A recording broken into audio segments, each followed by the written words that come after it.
you really just don't know. I mean, where this relationship will go. It's unbelievable. But in the last 3 or 4 months, I've been getting phone calls from people that I haven't heard from for 10 years, and they're calling me about projects.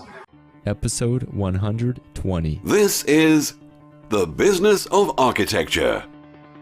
Welcome back, Architect Nation. This is the show where you'll discover tips, strategies, and secrets for running a profitable and impactful architecture practice. If you believe that it's possible to make money and do good, then this is the show for you. If you aren't already on the Business of Architecture email list, make sure you claim your free account on businessofarchitecture.com by clicking the green Join Today button. I'm your host, Enoch Sears. Today's show is sponsored by BQE Software, the makers of ArchiOffice. ArchiOffice is the office and project management software built with the needs of architects in mind. And for a limited time, startup firms can get 2 free seats of ArchiOffice for a year. Go check it out at archioffice.com. Welcome back, Architect Nation. I just want to remind you, if you haven't gotten your tickets yet to the Business of Architecture Summit, go grab those. The price will be going up shortly, and I don't want you to miss out on this. It's going to be an awesome 2 days, action-packed. It's going to be October 29th and 30th, bringing together some of the foremost thinkers in the business of architecture, telling you how to run a more profitable and impactful architecture practice. Here's just a note that Jonathan Schultz left me, architect Jonathan Schultz from last year's event. He said, this is a great resource to experience for both the startup architect or for those that have been in the business for many years. I highly recommend this summit. Enoch has done a tremendous job putting it all together. Can't wait until next year. Well, next year is a month and a half away, so make sure you go book your tickets. Go to businessofarchitecture.com/summit. And with that, I want to welcome to the show today Paul Traynor. Paul established his lighting consultancy in 1999 after working as an in-house specialist for 2 of the UK's major architectural practices. His practice, known as Light Bureau, has grown to become one of the most significant independent consultancies in Europe, handling major projects such as NATO's new headquarters in Brussels, urban master plans in the UK, Montenegro, and in the Middle East to historical and cultural schemes including Christopher Wren's monument to the Great Fire in London, which as architecture students we have all heard about. The practice was founded on Paul's principles of strategic approach and execution of lighting design as craft. So, Paul, welcome to the Business of Architecture. Thank you, Nick. You know, it's good to get someone who's not an architect per se, someone in an allied profession. And I've always thought personally that one of the things that makes a design really pop is the lighting design. I'm sure you agree. I do agree, and a lot of people are beginning to say the same thing. In fact, sometimes it's quite embarrassing when we talk to clients. We're talking to designers, who are responsible for all of these major components of a structure and how important they are. And it never ceases to surprise me that they say that they regard lighting as one of the most important aspects of those spaces. And as I said, for me, it's quite humbling because, as far as I'm concerned, what we're there to do is to support the architectural objectives, to reinforce what's there through what we do, rather than try to add another kind of layer or dimension, which is at odds with the architecture. But it certainly is recognised that architectural lighting is one of the most key aspects of a user's enjoyment of the space. Absolutely. So, Paul, I just wanted to make a note that you're joining us from your London office, and recently your firm did open up an office in Oslo, Norway. Yeah, that's right. I'm sitting here in London, and I'm hopefully no more than about 3 hours from heading off and packing my bag and going on holiday tomorrow. My colleague Arthur, who is co-founder of our Oslo office, is already on holiday somewhere in Vietnam. So he's balking a trend in Scandinavia, which is they take July off. They're just going to shut down for the whole month of July. They make the most of the sunshine while it lasts and head off. He decided to come and work in London for the whole of July because it's so lonely in Oslo. But he's now gone off with his girlfriend to Vietnam, and he's spending some time out there in the sweating hot jungle. Paul, where are you headed with your family? Well, we've got family in Switzerland, which is financially a very expensive place to go on holiday, but we've got some family there. We spend a week with them pretty much every year. their kids are about the same age as my daughter, and we all get on really well. And then we're going to head across the border into France, and we're spending a week at another lake called Annecy or Annecy. So yeah, it's a European thing. Just a couple of weeks chilling up by some lakes, bit of sailing. Looking forward to it. Wonderful. I need it. I deserve it. Yeah, absolutely. You've been working hard. You told me that you just looked over 3 deadlines today. You've been busy getting some projects out the door. So I know, and it's amazing that you scheduled. Thank you for scheduling this interview. I'm glad that we have you on today. Probably was a tight fit to try to get it in before vacation. Well, when I was offered the schedule 6 weeks ago to see which slot would work best, I just kind of thought I'd be on top of everything by the time I was about to go on holiday.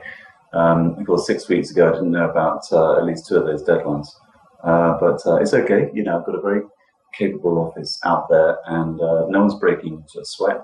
The building manager today threw a barbecue, so most of my staff even managed to find time to head down and get a hot dog and a burger. So yeah, it's surprisingly relaxed and under control. But there have been a few late nights this week. Well, and that is a good segue, because this show, of course, is on the business side of building a practice. And talk to me, Paul, a little bit about your methodology for delegation and for getting the work done, because I know that deadlines can be a very hectic time, especially if things aren't planned out well. What are your strategies or tips to be able to maintain an office where things are a little bit calmer, even with deadlines approaching? I'd say there are so many strands which connect what we do. We're at the whim, we're a sub-consultant. So if you were saying that you have a client, and then the lead consultant is the architect or the interior architect or maybe the landscape architect, we're niche, so we're much further downstream, and we probably get the call a lot later than most of those other people, and we're having to respond to the information which those other consultants are providing, and then add our product on top of that. So for us, it's quite hard to control deadlines. All we can do is if we know that we've got 3 weeks or 4 weeks, we plan our time really, really carefully. If somebody comes in and says that they need something rushed through as an urgent job, and we think that that's going to disrupt what we're doing, we try to talk the client down and say, look, would it really make any difference if that project happened in 2 weeks' time or 3 weeks' time, so that we could do the job properly. But sometimes, sometimes there are some opportunities that come up and you just can't say no, or some deadlines that come up and you just can't let the client down. In terms of, we probably handle, I think this is another major difference with architects' offices and interior design offices too. If you're the lead consultant, you could have 2 or 3 people working on a project solidly for a year, 2 years, or 3 years, or at least for a few months. From our point of view, because we're just inputting a small specialist role, we end up having to work across several different projects, and balancing the deadlines and deliverables on all of those projects for us is logistically a total nightmare, and I don't think people really understand that. But it's very stressful trying to walk that fine line between staying on top of something and then literally delivering something and having nothing to do. So it's tricky. And what systems, software, or procedures do you use to make that process easier, the planning of the projects and the making sure you stick to your schedule? Okay, so on an analog basis, we sit down every Monday morning, all of us, and we look at what all the projects are that we have on, all the active projects, and we plan what needs to get done on all of those projects throughout the week. And if we've got deadlines, we maybe borrow someone from a non-critical project and put them on the critical project. So on a sort of month-by-month big picture and on a week-by-week small picture, we know a lot of detail. Systems that we use to help us with that, we started using something called Rike. I don't know if you know that bit of software, WRIKE. We really like it. We've evaluated it, and now we've started to use that as a professional subscription tool. And what we like about it a lot is we restructured our fee proposals earlier this year, and we found that we can import all of those duties and deliverables into Rike. We can lay them out in the same way.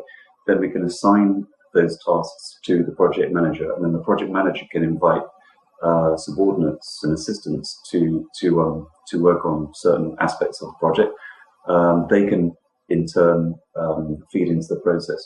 So it's very active and very collaborative. Everyone knows what's got to get done by when, and everybody has the satisfaction of ticking something off when it gets done. And just for a bit of fun, if you call it fun, there's a time function in there. So if Anna, for instance, working on one of her projects, decides that it shouldn't take more than 8 hours for a visualizer to do some artwork, the visualizer can start the clock and do the artwork, and then stop the clock and see if he's kind of within or without that prediction. So that all feeds back into our fee estimates, so that we can track whether we're being realistic in how much time we've allowed to do a certain thing, or whether we need to adjust it. So it's really good. It's very powerful, without being too daunting to get to use. Is it challenging to have staff members use the project management software?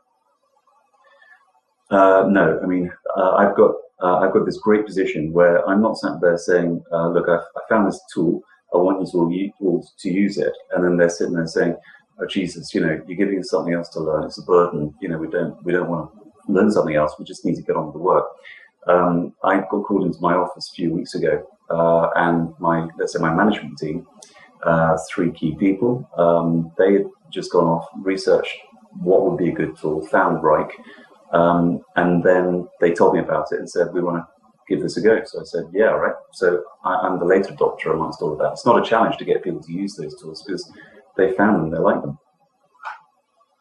And what is it, if I could dig in a little bit more, what is it about Rike particularly that you really like? You talked a little bit about how you can set up hierarchies of being able to develop tasks and then break them down. Could you explain that a little bit more, so maybe some of our listeners could have some thoughts about their own workflow and how they can maybe improve their product management? Okay.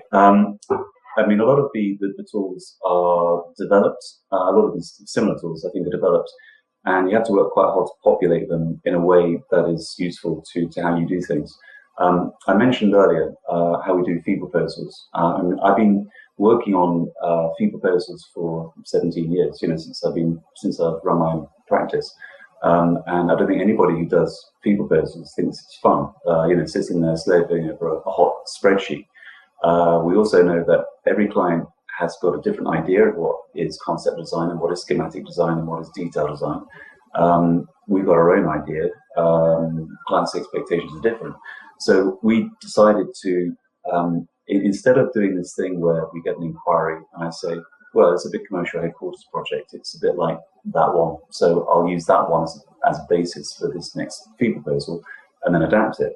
What I decided to do was do a sort of a ground up spreadsheet where it's just lots and lots of rows with all the stuff that we do, all the deliverables. We set it out as base deliverables, and then we put another set of rows in saying attendance, so how many meetings we expect to go to, presentations, site visits, trips abroad. And then there's an extras box as well. So all the stuff that we don't think that our competitors include as standard within their fee proposals, the kind of value that we put into our work that we think it adds value, but it certainly adds cost.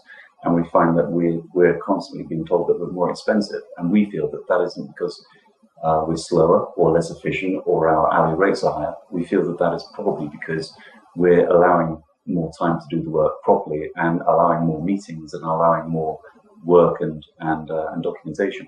So we separated it all down so that people could see exactly what was on offer and what wasn't, and give them the choice if they wanted to include more or omit things. And since we've done that, it's been totally transparent.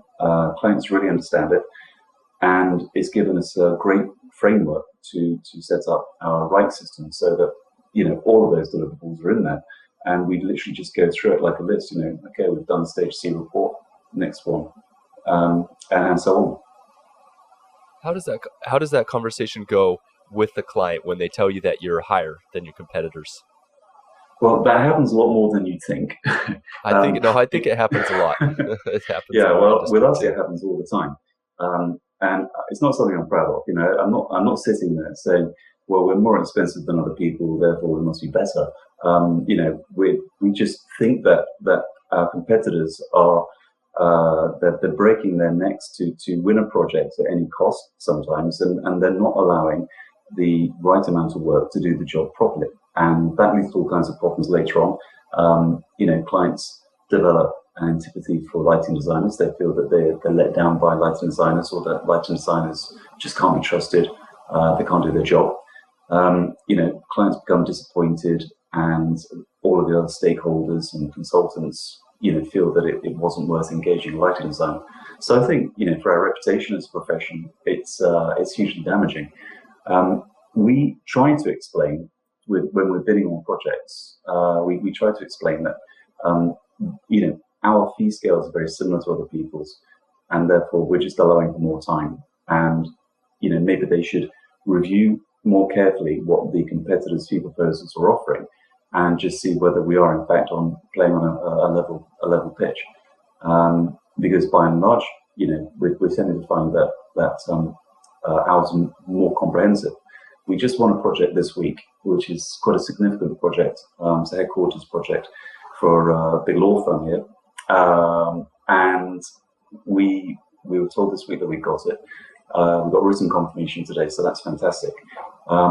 When we submitted our proposal on that project 4 weeks ago, the feedback we got was that our bid was good, but it was nearly twice as expensive as the other two.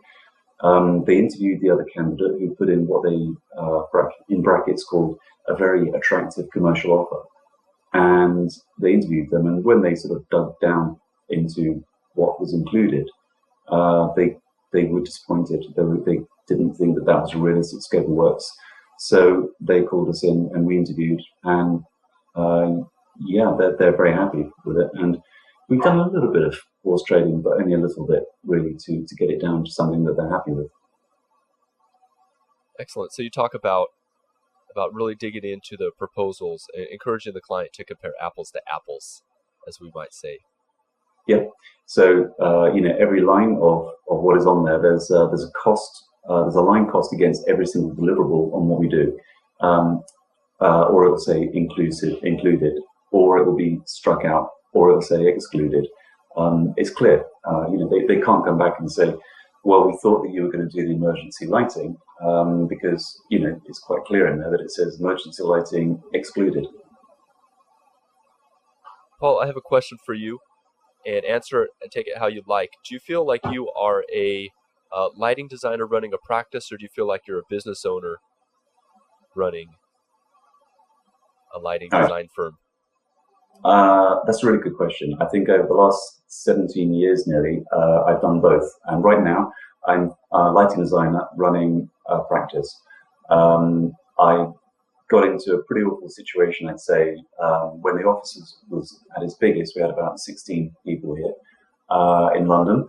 And the way that it was structured, my management team then decided that I was by far too valuable a resource to just work on projects and lead things. So I kind of got pushed to the side, and I would only work on the business side. I would do presentations, I would do some internal audits, but I wouldn't actually be really client facing. If we didn't have an associate or a senior who could lead a project, then we were under resourced and we couldn't do it. That really divorced me from the creative process. Going along to have workshops and meetings with clients and architects.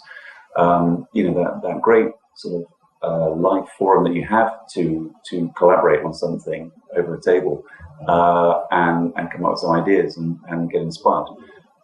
So I became very divorced from that, and I then changed it. I probably went too far the other way and spent way too much time working on projects and not enough time on the business.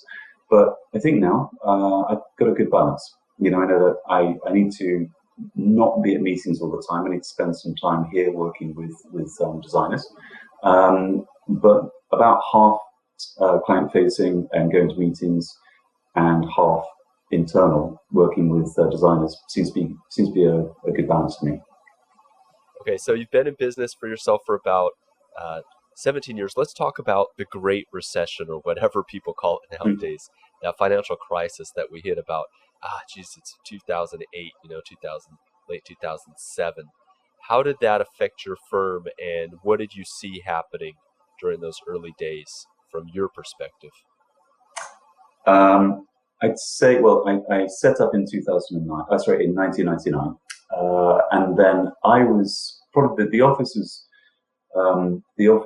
was getting more work and bigger projects, and I think the turnover probably went up by about £100,000 per year until 2008.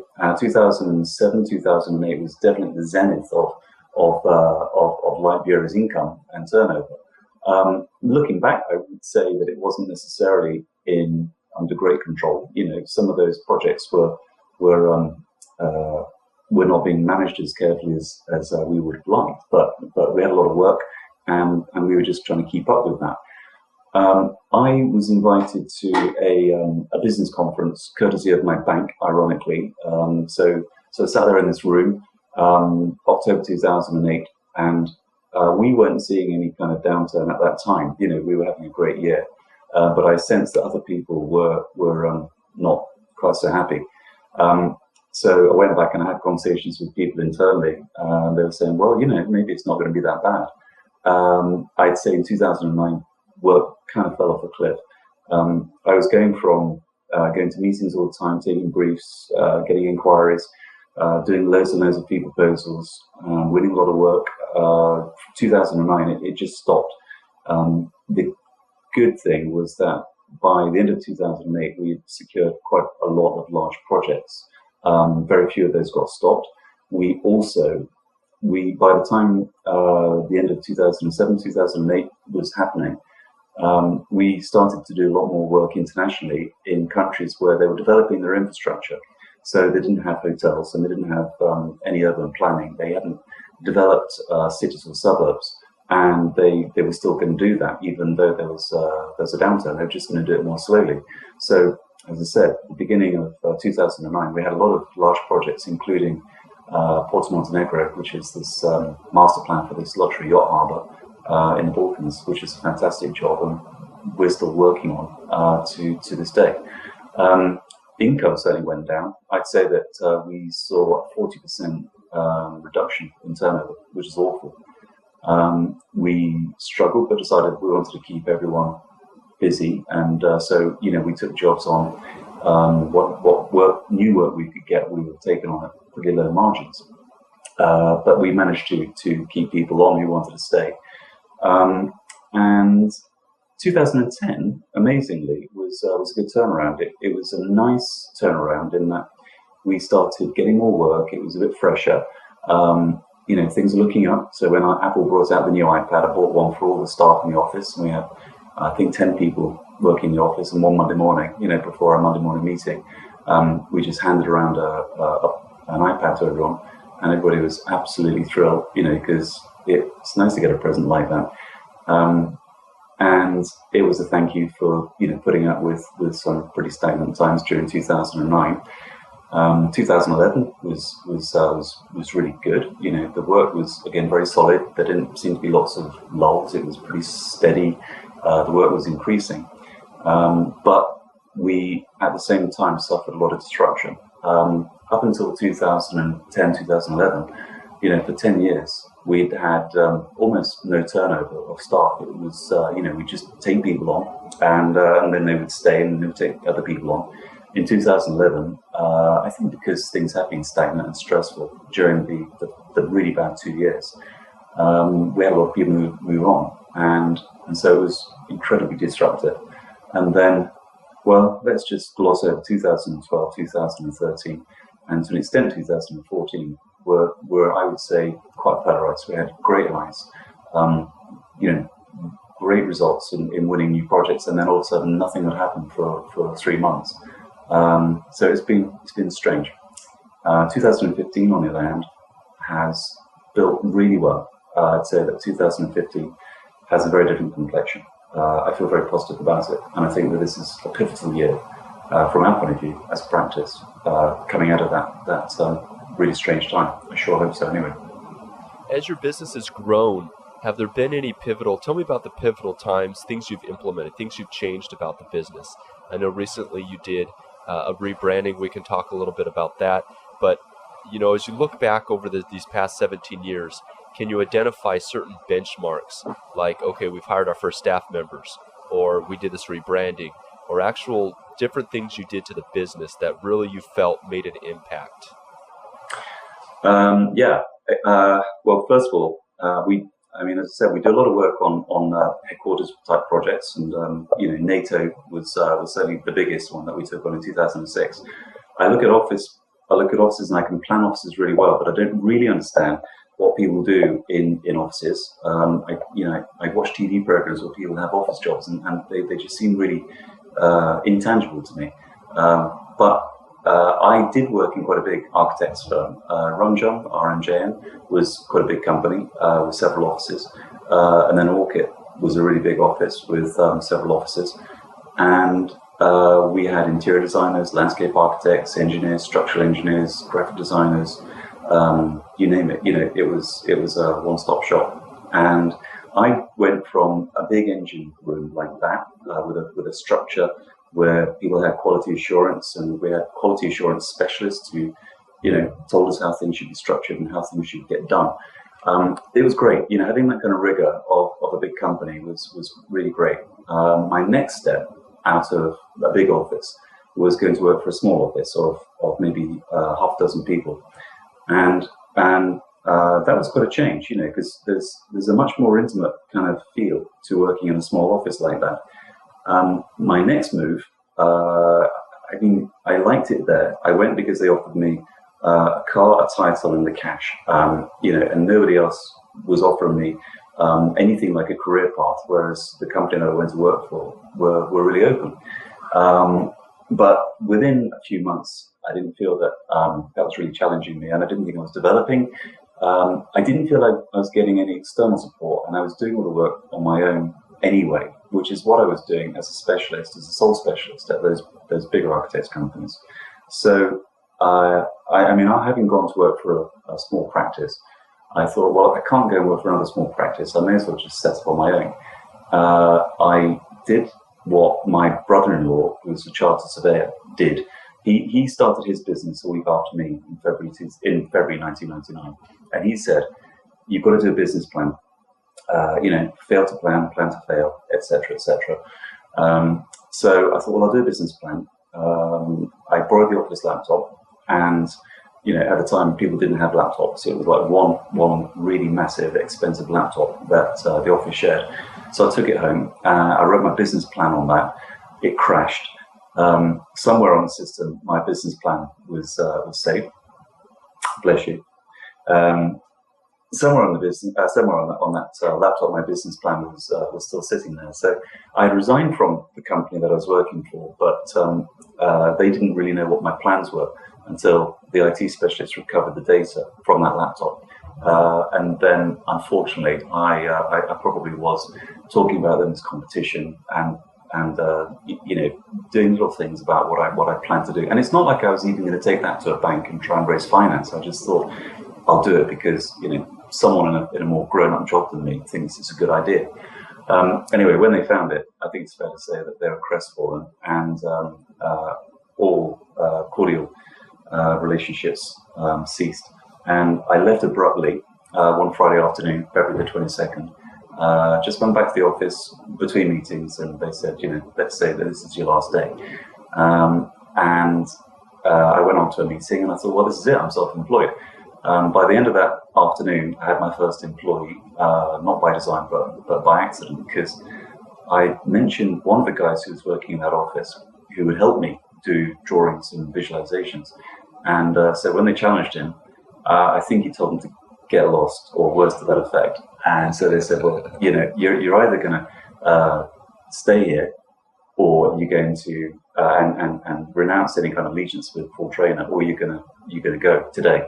So it gave them, his decision, and then I had to go and get the guy out of the bar later. He was drinking quite heavily. So the last thing I expected was to be quitting that Friday and then immediately having someone who was dependent on me. But there I was. He's a good guy, Simon, and he really helped me with the early days of my business. And that's a wrap for another show about the business of architecture. To get more resources about how you, as an architect, can run a rewarding business that is both fun, flexible, and profitable, visit businessafarchitecture.com and click the Join button to claim your free account to Business of Architecture Insider. As a member, you'll have access to free tools and resources to help you get more clients, start a new firm, and much more. You'll also get access to my book, Social Media for Architects, where you'll learn how to use internet tools for fun and for profit. Until next week, this has been The Business of Architecture. Everybody knows that you just gotta do it anyway.